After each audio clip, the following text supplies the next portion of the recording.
The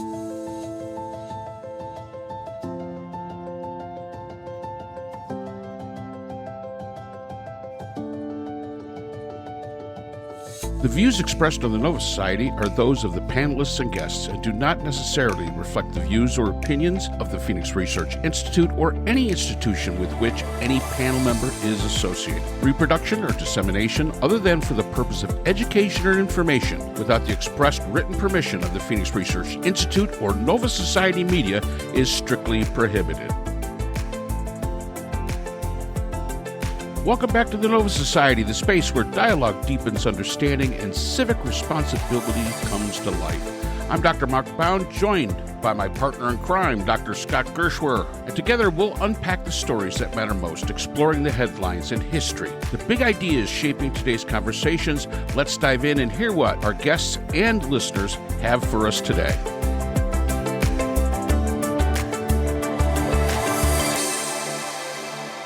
So you have an interesting story from Chicago. Before we get into the Knicks questions, tell us about your Chicago story.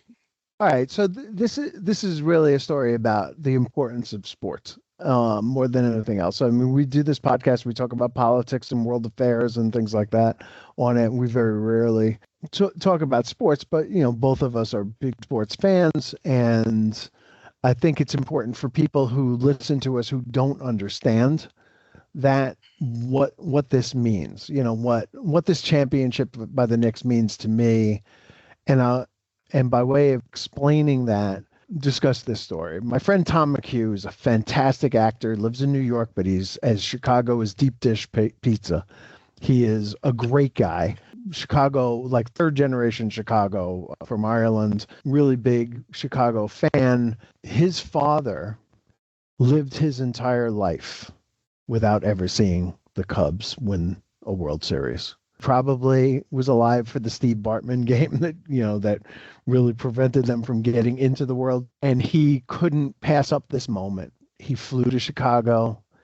He got a ticket for Game 3, which was the first time that the Cubs were in the World Series in 71 years. It included his father's entire life. And he brought with him, and I'm a little fuzzy on this part of the story, whether it was some kind of token of his father as a jersey that he used to wear, or a handkerchief, a T-shirt, or something he brought with him. And he sat with it in Wrigley so his father could be there spiritually with him to watch the Cubs play in the World Series. And they won that. That's a great story. For me, it's more basketball than baseball, I think. We were a basketball family. It's the only sport that my dad really loved. He played it in summer leagues in the Catskills when he was younger. He said he played against Bob Cousy once. That was like a big story for him. And we played in the backyard all the time. And, you know, my older brother went on to be a very accomplished high school basketball player, almost made it to Princeton to play for, you know, the legendary coach there. Didn't quite get it, you know, but was a fantastic player himself. My younger brother is like an incredible basketball player. I am not, but I played it as long as my legs could hold out. I played it until I was well into my 50s, almost 60 years old.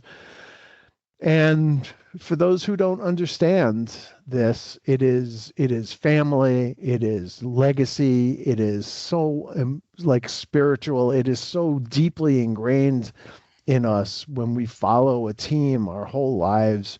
And in some cases, you know, we're second, third generation fans of a team. It's just bred in the bone.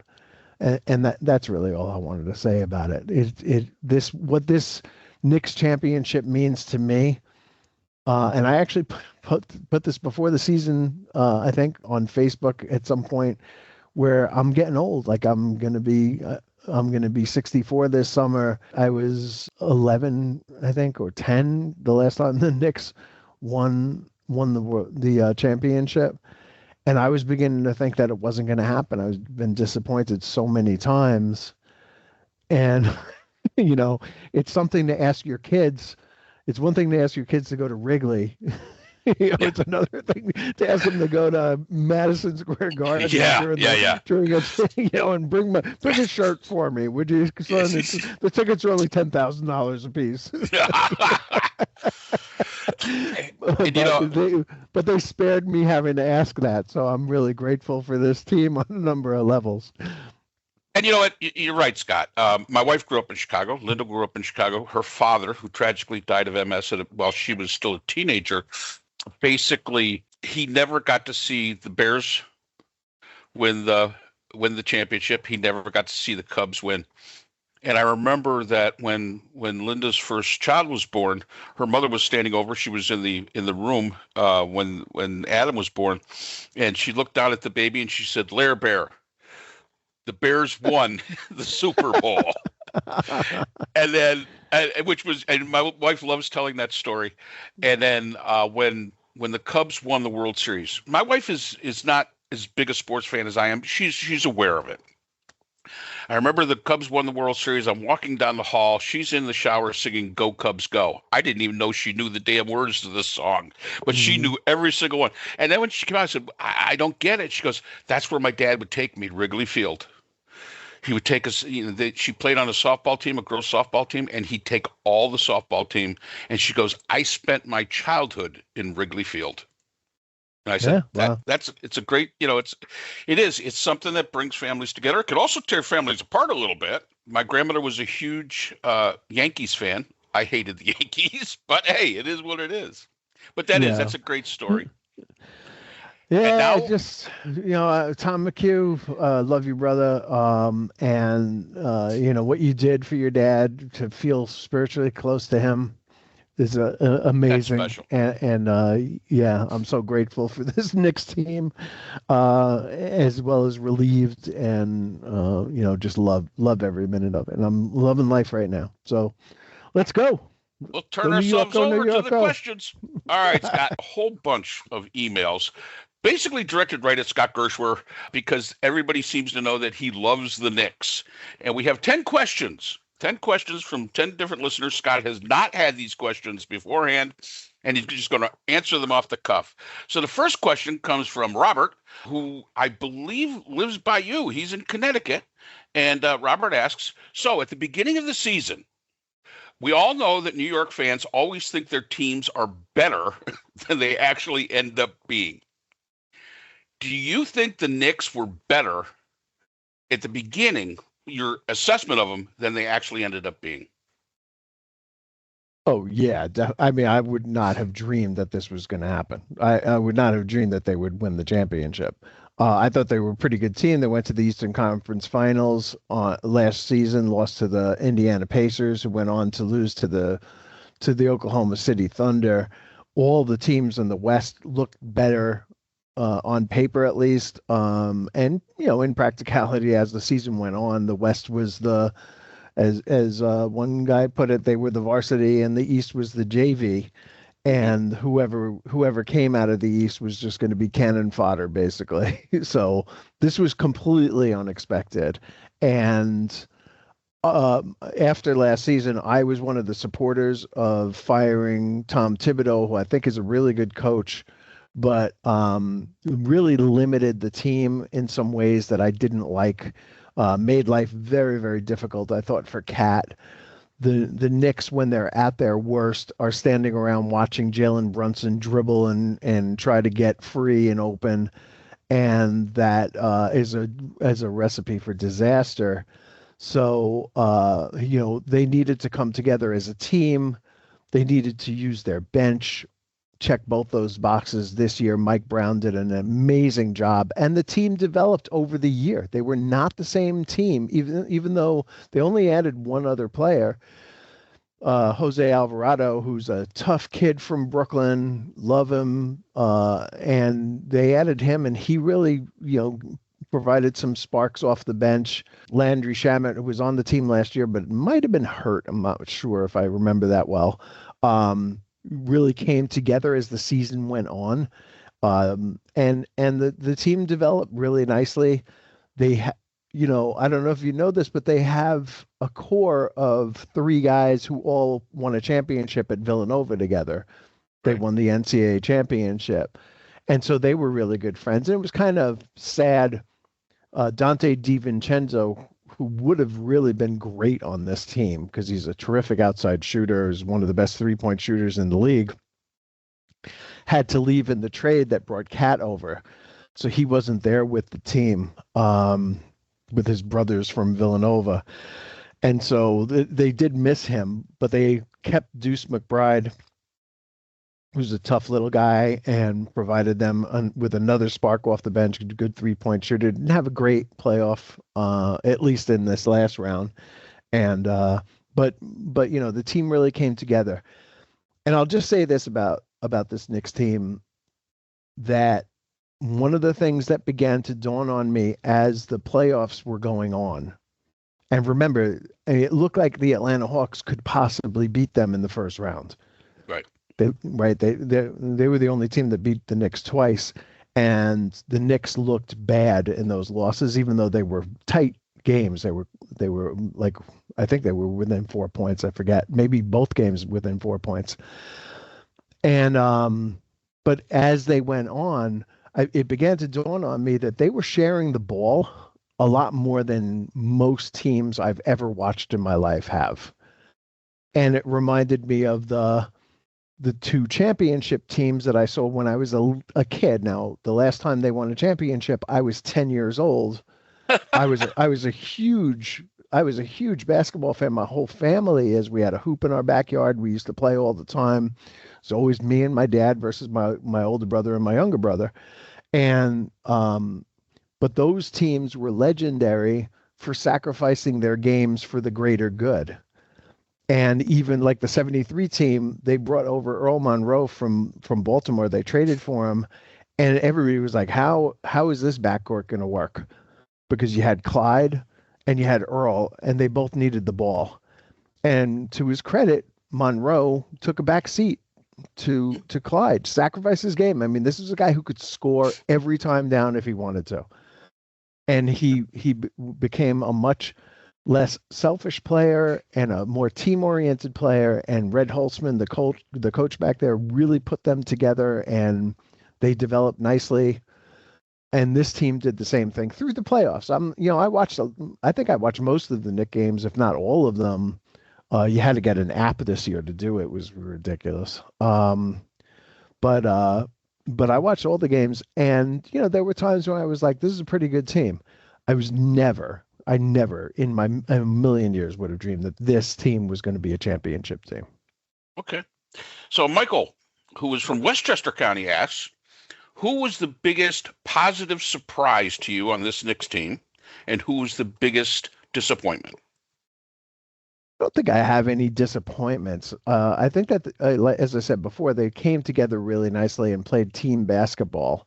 I guess if I had to pick a disappointment, it would have been Mikal Bridges, simply because there were times when he just disappeared. Like, he gave up so much of his own game that he just disappeared. But Mikal Bridges is one of the best bad shot shooters in the NBA, I think. He looks like he's taking a ridiculous shot, and it swishes right in and it goes in perfectly. He's usually fading away or moving away from the basket. It is, he was an interesting player to have on the team. If they were going to lose one player, I think it would probably be him that you could stand to lose, because I think he like tried the Knicks a little bit, the fans a little bit, with his disappearing act at times, and they gave up quite a bit for him. I think they gave up 5 draft picks, including like maybe 4 number 1 draft picks over the next, for this one guy. And so they're heavily invested in him. I don't think he's going anywhere, but he would be the one guy that I would say, sometimes his disappearing act was a little much. I always thought OG Anunoby was one of the best defenders in the league. I didn't realize how good a three-point shooter he became. I would say he was probably one of my more happy surprises. OG Anunoby came out of Indiana, won a championship with Toronto, but didn't get to play in that series because he had appendicitis the week before the playoffs started and missed the entire playoffs after having his appendix removed. They went to the championship game that year and won it all, and he didn't get to play in that. So I was real happy for OG. I think one of the surprises of this year that is such a happy surprise, and as I said, they're coming together as a team, is the way that Karl Anthony Towns played. To me, from the very beginning of this year, Karl Anthony Towns is the best player on this team, not Jalen Brunson. And Karl Anthony Towns is a mild personality, kind of a gentle looking guy, uh, prone to some pretty dumb mistakes like fouls that he doesn't need to commit. He has a tendency to grab people and pull them with him as he goes towards the hoop. But they started giving him the ball on the high post, and he distributed the ball from there. Not so much in this last series against the Spurs, but the one before that got them into the finals. He was really the linchpin of the team from the outside. He is probably the best shooting center in the history of the NBA. Ooh, that's high praise. Yeah, that really is. I mean, he's a terrific 3-point shooter. He went to the hoop really hard, which was kind of new for me seeing that. I don't remember him. I've known about him since he was at Kentucky, certainly. I've known about, I've followed him. I've played fantasy basketball. So, I've had him on my team before when he was on the Timberwolves. And he's a terrific rebounder. He's a great distributor. He's a really good shooter, fantastic shooter. And is in my opinion, the best player on the team. So I would probably, I'll just leave it at that for that question. I'm sure these things will come up again. Yeah, I'm sure. All right. So Rocky, who is from Manhattan, and Rocky asks, I heard in a podcast at the very end, you were talking a little bit about the Knicks and their next opponent going into the finals.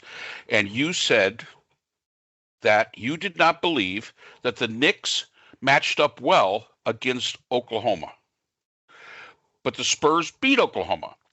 Was that something that you were probably happy about? And do you think the Knicks would have done as well against Oklahoma City?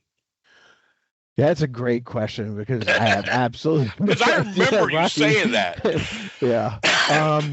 I think that as the series went on, the Spurs were exposed. Their inexperience in coaching was really exposed.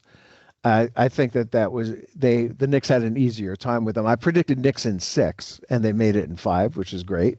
Your collar starts to get a little tight when you have to start going back and forth a little bit towards the end there. And I certainly didn't want to play a game 7 down in San Antonio. But as far as Oklahoma City is concerned, the Thunder were missing their second best player for most of this season and a good part of the playoffs. Jalen Williams, J-Dub, they call him, is a fantastic player, really on every single level. He can shoot, he can pass, he can rebound, he can defend. He's a great player, and he wasn't around. Shai Gilgeous-Alexander was also another Kentucky guy. Was the MVP back-to-back seasons. He is one of the best, if not the best players in the league, and he's a handful. So he, like him lurking there, that he's a tough dude, and I don't think the Spurs have anybody who is as good as Shai Gilgeous-Alexander, and it takes so much energy and effort to shut him down that other players on Oklahoma City were thriving because of it. So yeah, I mean, I don't remember what the question was, Mark, but I thought that they matched up really well with the Spurs. I did predict them to win the series, and I'm not sure that I would have felt that comfortable with the Oklahoma City Thunder as I did with the Spurs. All right. So we have Tom, who's coming from Syracuse, and he asks, what would be your recommendation for the Knicks for next season, as far as as far as players and front office and all the rest. Tom's not one of those sit on your laurels types, huh? No. Syracuse. I mean, who knows? I don't know, like the draft is next week, and I don't think they have a draft pick. So I'm pretty sure. So, there's not a lot of reloading going to go on. Look, if you could get Giannis Antetokounmpo, get him. Okay, I heard yesterday that he's going to go to the Heat. I know Boston has made an offer, pretty generous offer. I thought the Heat have a bunch of younger players who are big sharpshooters, Tyler Hero. And a promising young center that they're going to send over to Milwaukee. I don't think the Knicks have they have neither the draft picks nor the personnel to get him, but he would be the one player because I think he's the one player in the league who would scare the shit out of Wemby. Wembyana is 7'4", some people say 7'5". He may still be growing. He's only 22 years old. He's going to get bigger and stronger. He's going to get smarter and more experienced.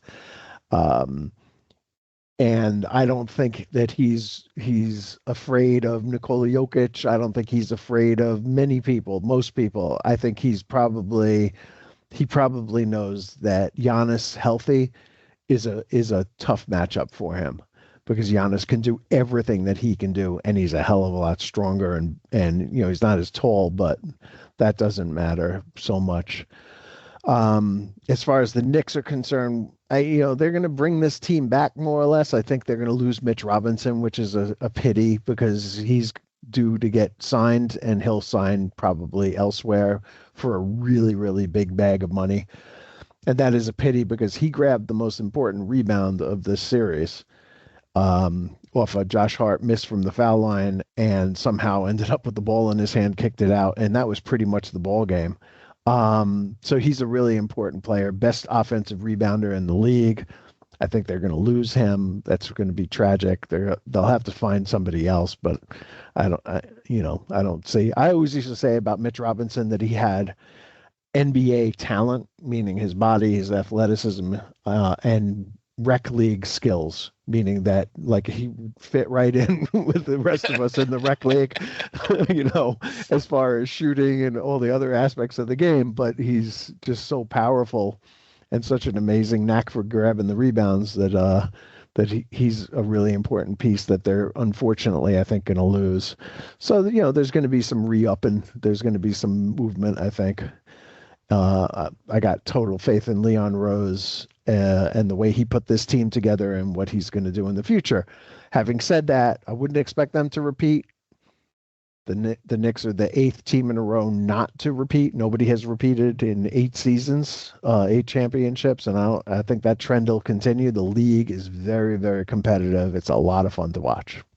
All right. Well, that brings us to the next question, which is from James, who hails from Boston, Massachusetts. Oh. And of course, the first thing he said was, go Celtics. Right. Okay. You say like the Spurs were on Reddit, man, there were so many people going, the Spurs are the better team. I'm sure they're all from Indiana and Massachusetts. So he's asking, are the Knicks finally a destination franchise again, or is that still wishful New York thinking? That's a really interesting question. I think so. It always amazed me that they weren't. Because it amazed a lot of us. Madison Big market, Square, a lot of money. I mean, what the heck? Yeah, I mean, all you have to do. What's his name from Boston? James. James from Boston. All you have to do is look at the careers of Walt Frazier and Joe Namath and see what those guys got out of being a winner in New York. And, the Jets are a cursed franchise. Some people say that they sold their soul for that one championship, Super Bowl III. Joe Namath, I have heard this. I don't know if this is true. Joe Namath had, after that Super Bowl, never beat a team with a winning record again in his entire career. I actually saw Joe Namath's last game for the Jets. I believe it was against the Rams the last time I saw them. And he was so banged up. His knees were so bad that he did like a little quarterback sneak thing and he waved the tackler off. He basically said, "Please don't hit me."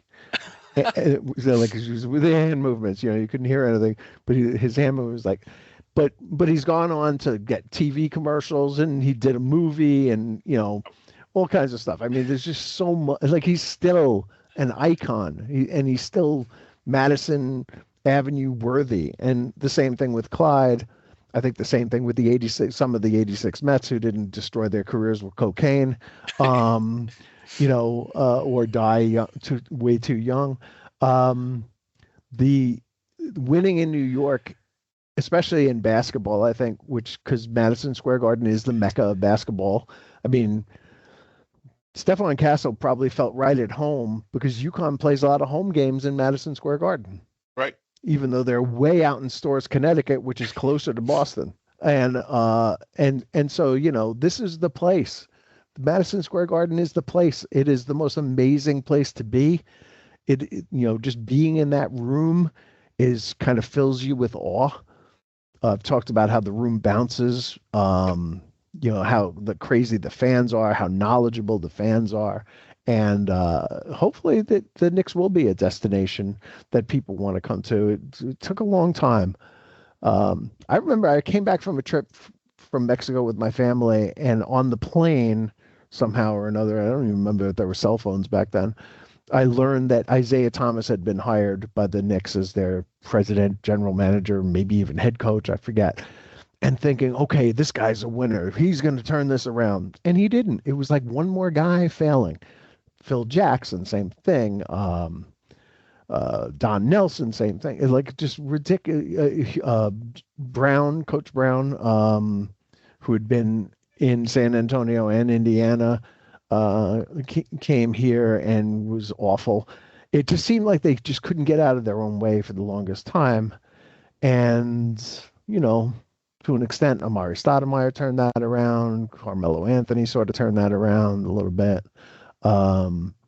But yeah, they're going to be a place where people want to play, especially if you want to win a championship and never have to buy a beer the rest of your life. This is the place to be. Definitely the place to be. So from Albany, New York, we have Renee, who asks, how much of the team's identity is tied to Jalen Brunson? And is the front office doing enough to support him long-term? And as a follow-up,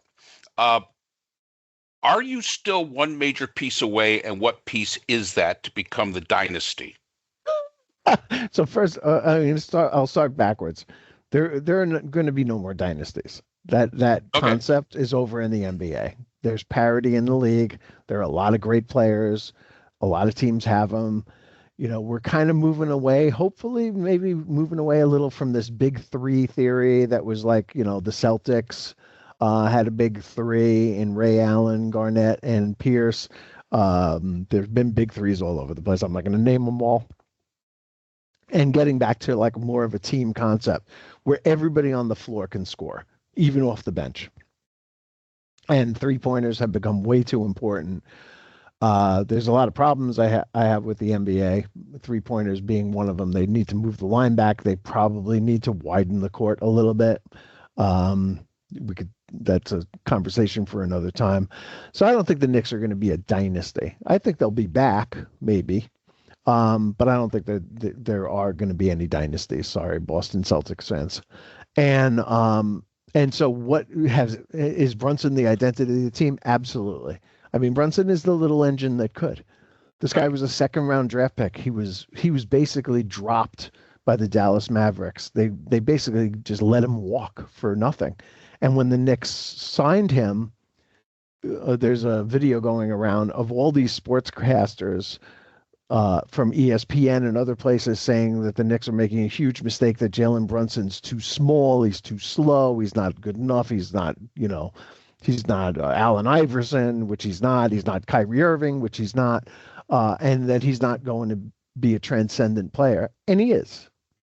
Jalen Brunson is the identity of the Knicks because he's so tough, because he's so self-assured in a quiet way, determined, gritty, New Yorky, just professional. And I mean, my heart fills with love for the guy. Sort of like video of him playing with his daughter before the game, letting her run around the court and stuff like that.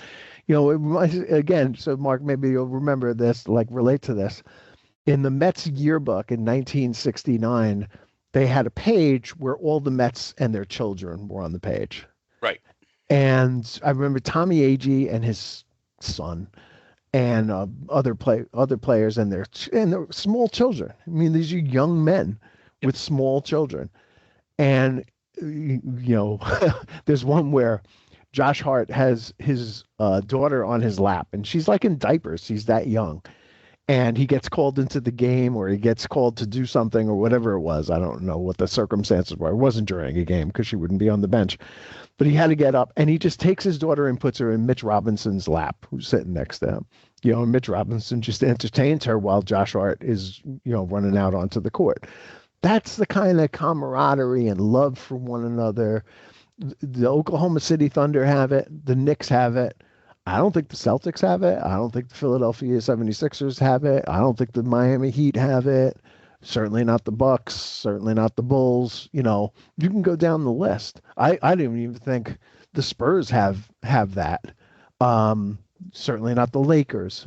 So, that sort of cohesion, that sort of team concept, that sort of like love for one another, being in the trenches, fighting for one another, doing Josh Hart grabbing like a rebound. The guy's he's 6'5" and he's out rebounding centers and power forwards. Just because they won't give up. That sort of thing is, fills you with pride as a New Yorker, fills you with pride as a fan, and I think it's amazing. Oh, that brings us to the next one, which comes from Roger, who is in New Jersey. And he asks, is this the most likable Knicks team since the 1990s? It's a lot more likable, I think, than the 1990s. So I'm going to go back to 1973 as the most like. Oh, I might. I mean, I don't think the '84 team was a very polished team in any ways. It was Bernard King and a bunch of guys that you've never heard of before. But Bernard was enough, and if he had stayed healthy, who knows what could happen. Yeah, this is a very likable team. That 94, 95 team with Patrick Ewing and John Starks and Anthony Mason and Charles Oakley, that was a good team. They were tough guys. Oakley and Ewing were the leaders of that team, and they were tough guys. They were hardworking warrior types who really could give you a hard time. And yeah, I'd seen a few of that. Like I had one year for Christmas, I got like floor seats almost. There was like a row back right underneath one of the baskets on the side. And I watched how hard these guys hit each other when they're playing basketball. Mm-hmm. The Knicks were playing against Indiana Pacers at the time. Danny Granger, I remember being on that team. I think Paul George was on that team for the Indiana Pacers. And it was the Knicks with Amari Stoudemire, probably Carmelo Anthony. And Amari Stoudemire slammed into Danny Granger. It's like a power forward, I guess, or a small forward for the Pacers. And the look of like hurt on Danny Granger's face, like not pain. I mean, just like, whoa, man, why are you doing that to me? Kind of face, like, well, why are you hitting me like that, man? You have to hit me like that. It was like these guys go at it. People don't realize the NBA is a hard fought league because the reputation is that they basically coast until the playoffs. But they don't. They play hard all the time, and obviously they're human beings. You can't blame them from taking a game off here or there, and load management has become a huge problem in the NBA as analytics basically tell GMs that they need to sit a player for so many games, and they can only play 70 games out of the 82 or 60 games out of the 82, depending on the player. That's a problem. Started by the Spurs, by the way. And so as far as likability is concerned, this is the most likable team I think I've seen since those Bill Bradley, Dave DeBusschere, Willis Reed, Earl Monroe, Dave Barnett, Clyde, those teams. Okay. So again, we have now this comes from Los Angeles, Stacy from Los Angeles, and it's a two-part question. What moment made you believe that this team was different? And which player do you think embodies New York basketball the most right now? Yeah, I mean, I'll say Brunson. Look, here's one thing that Brunson did that Patrick Ewing didn't do, and it's unclear to me because I've read several different versions of this story. But however it is, Brunson took less money than he could have gotten one way or another, whether he waited a year to sign or whether he signed a year early and took less money or whatever it is. Right. Patrick Ewing wouldn't do that. When Patrick Ewing was in his prime, he had in his contract a clause that said he had to be one of the top three highest paid players in the league. And the Cleveland Cavaliers, for some bizarre reason, signed a power forward who's coming off the bench, never was a starter, I don't think, named Hot Rod Williams. And they signed him to a contract, and he vaulted into third place as far as highest paid players. I have no idea why the Cleveland Cavaliers did that. He wasn't that good a player. He never really panned out as to be a great player. They already had a really good team. But Patrick Ewing went to the front office, or his agent did, and went to the front office and said, I want to be paid. And they had to pay him. And because they paid him, they couldn't sign NBA players. So they went to Springfield Gardens in Queens, and they pulled Anthony Mason off of the basketball court where he was playing with his friends. And he's, 6'10", as big a human being as you'll ever see in your life. I mean, this guy was like a wall. He was like a brick wall. And they said, would you like to come try out for the Knicks? And of course he said yes. And he became a terrific player for them. They went to Oklahoma City or some city in Oklahoma, and they found John Starks bagging groceries. And said to him, would you like to try out for the New York Knicks? And John Starks said, yeah, I'd love to. Of course. I'm bagging groceries. And he came to the Knicks, and he turned out to be a really good player. He had a really rough game 7 in 95 against the Houston Rockets, but a fan favorite to this day. I was in a suite in Madison Square Garden watching a game a few years back, and he came to the suite because he's one of those NBA ambassadors or Knick ambassadors. He came into the suite, and we all hung out with him and chatted with him for a while. And he's shorter than my older brother. Really? He's maybe 6'2", probably more like 6'1", 6'2". I think they listed him at 6'3", but I don't think he was even close to that. And the guy dunked on Michael Jordan in one of the most famous posters of all time, and just a fantastic athlete. But they had to sign guys like that because of Patrick Ewing's contract demands. Brunson didn't do that, and so Brunson, to me, is enough of a thoughtful. Now, again, Brunson's a Nepo baby, and Patrick Ewing wasn't. So maybe there's that, right? I mean, Brunson's father was an NBA player. He was on the Knicks. He played against this Spurs team in '99, and so I think he grew up with a sort of privilege maybe that Patrick Ewing didn't, because Patrick Ewing was pretty dirt poor, I think, growing up. So maybe I'm being unfair, but Brunson really is the grittiness. I'd say Hart also. Hart is the heart of the team, no doubt about it. He's one of these guys. He could drive you crazy because he'll get right to the hoop and then pass it way out, which drives me bananas. He's afraid to shoot. At times he was afraid to shoot. He shot the ball really well in the series against the Spurs from the outside, really well. But he's not a flawless basketball player by any stretch. OG Anunoby, that tip-in that OG did, I actually watched a view of that play from the Knicks basket from up above. I guess it was the camera that's on top of the basket. And there was a commentator, and he was pointing out that when they started to come on the court after a timeout, that they had switched personnel. There were different guys on the court than they had originally thought there would be, and the Spurs were confused about who they were guarding. and they were sort of like pointing to guys and saying, I think I have him.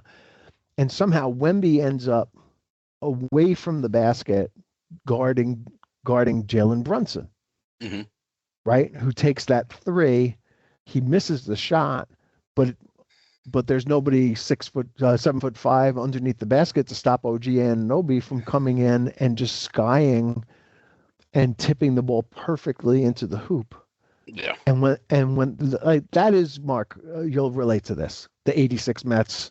Oh yeah. Whether it's the ball going under Buckner's legs and them waving everybody home to win that game, or Mookie up in the air as the pass ball goes by, or wild pitch.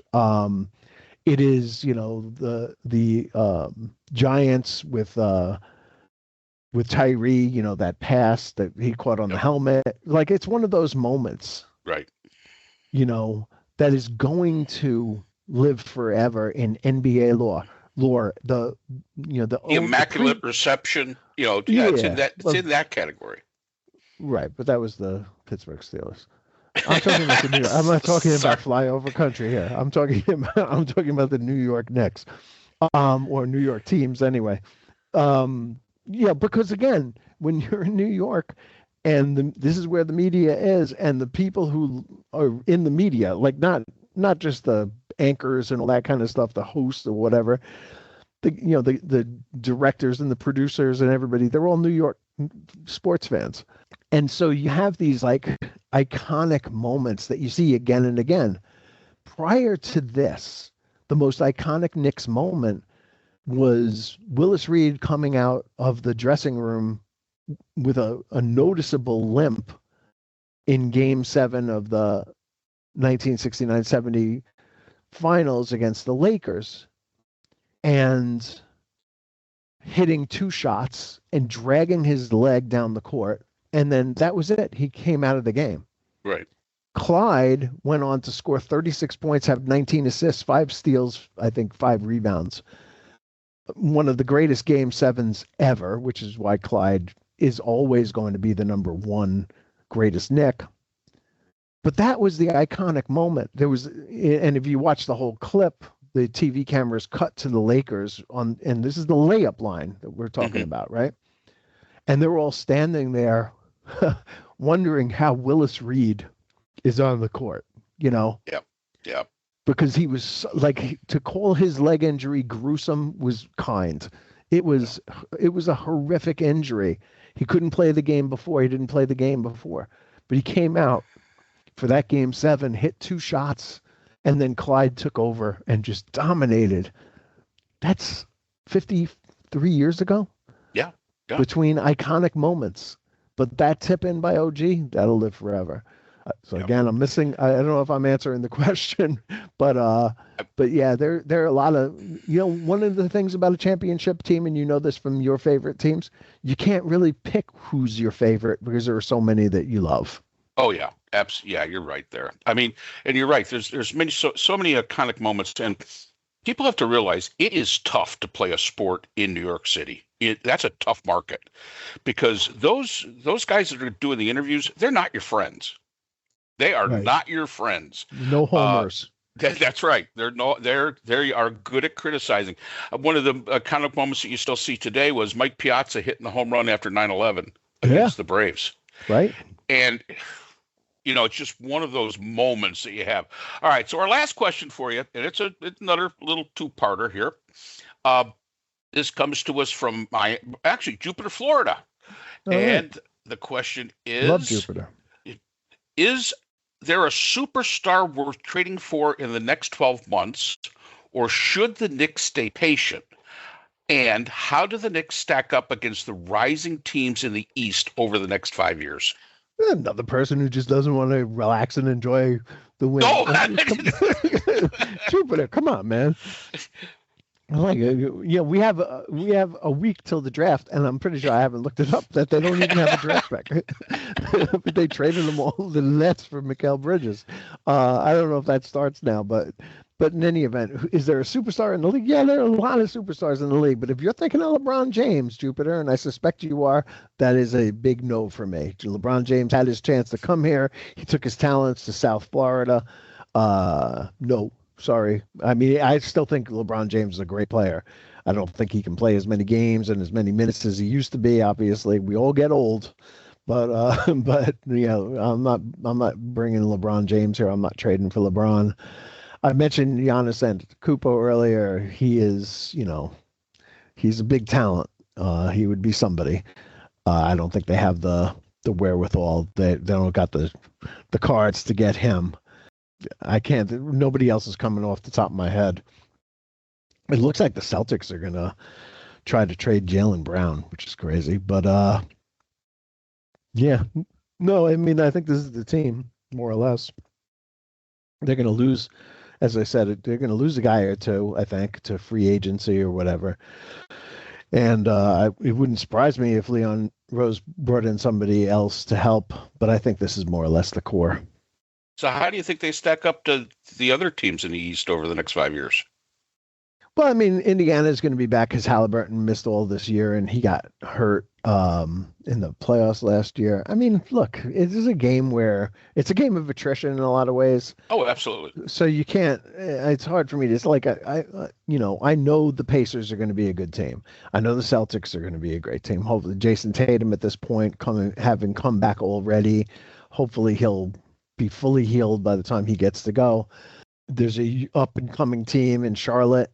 There's the Hawks look pretty good. I mean, you get enough draft picks over the years, you could be like, you think about this Spurs team, 3 drafts in a row, you could not draft any better than they did. 3 drafts in a row. They got Wemby the first year. They got Steph Castle out of UConn the second year, and they got they got Dylan Harper the third year. I almost blanked on his name again. I did that last week when we were talking about this. And Dylan Harper has got a really bright future with the Spurs. I think he's a fantastic player. He's a rookie this year out of Rutgers and just a fantastic player. They're going to be great. If they hold it together, they're going to be great. If everybody stays healthy and they hold it together. And I just want to, I think that they're better than the teams that I'm about to name. The Spurs, I think they're a better team, more talented team than the teams I'm about to mention. But there was a time when the Dallas Mavericks with Jamal Mashburn, Jason Kidd, and Jimmy Jackson looked like they were the team of the future. And off the court issues, I don't remember who it was. 2 of them had an affair with Tony Braxton, or one of them has Tony Braxton, the singer, R&B singer, and they broke up. The team broke up because of that. Nothing to do with basketball. 3 fantastic players. The Timberwolves had Garnett and Marbury. What a great start. You start bringing in a couple more guys, and now you've got a team. Garnett got a big contract. Marbury was jealous, couldn't deal with it, had to be traded to the Nets. That team broke up. There was one other team that I was thinking of that, the Oklahoma City Thunder couldn't hold it together. At one point they had like what looked like a young, talented team that could play forever. They couldn't hold it together back then. Yeah. Do you think basketball is more susceptible to these kinds of issues, the inter-team issues, than say in other sports? I don't. I think you have to play together, so you're on the court together. Right. In baseball, you get up and you stand there by yourself, right? You're hitting, unless you're part of a double play combination, your timing and all that kind of stuff, your teamwork isn't nearly as important as it is in the NBA. I'm sure it is in football as well, because it's very much a team sport, but there are a lot of guys on a football team. And if you have a problem with one guy, you can find somebody out there to not have a problem with, I'm sure. It's a little tougher when there are 5 of you, who are standing on the court at the same time. It makes it hard to not be great friends, which I think is a special thing about this team. And it's that Villanova connection again. I actually think that Dante DiVincenzo may be a free agent, and he would be a wonderful player to get back if they could, because his 3-point shooting would really add a lot. and he's yet another member of that core group. It would fit right in really well. Other than that, I mean, they stack up. They're the champs. They're the team to beat. So they stack up. This was not a fluke.